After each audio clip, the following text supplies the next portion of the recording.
બોટાદના ગઢડાના માંડવધાર ગામે પિતા પુત્ર પર કેટલાક શખ્સોનો હુમલો। હિંમતભાઈ ગઢાદરા અને પ્રકાશ ગઢાદરા પર કરાયો હુમલો।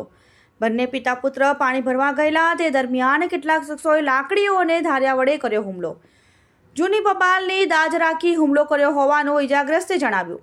8 થી 10 શખ્સોએ હુમલો કર્યો હોવાનું ઇજાગ્રસ્ત હિંમતભાઈ ગઢાદરાએ જણાવ્યું હતું। બંને પિતા પુત્રને ગંભીર ઇજાઓ થતાં સારવાર માટે પ્રથમ ગઢડા અને વધુ સારવાર માટે ભાવનગર ખસેડાયેલ।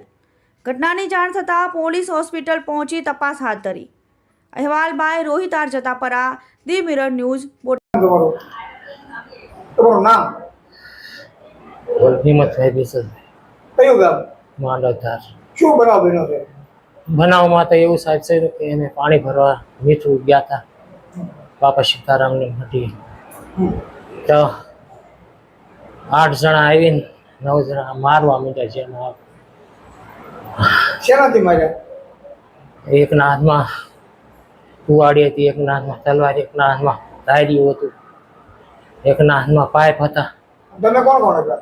હે, તમે કોણ કોણ હતા? અમે બાપ દીકરો 2 જ હતા। એટલે બેયને માર્યા? હા। મારવામાં કોણ કોણ હતા? મારવામાં અમરસિંહ સાવજી ભૂંગા, ઓલા શૈલેષ અમરસિંહ ભૂંગાણી, હું પછી એનો ભાઈ લાલજી ભૂંગાણી, ત્યાર પછી રાઘવ સાવજી ભૂંગાણી, પછી એનો ભાઈ। અંદાજે કેટલા જણા હતા? અંદાજે પછી વલ્લભ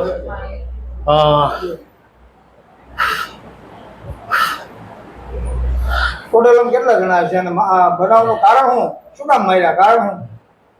એ પહેલા અમે કેસ કર્યો હતો, અમારા ઘરે મારવા આવ્યા હતા, અમે જાણ કરી હતી, અમે લખાયું હતું, કેસ કર્યો હતો। એટલે જૂની દાદી? જૂની દાવતથી। હા।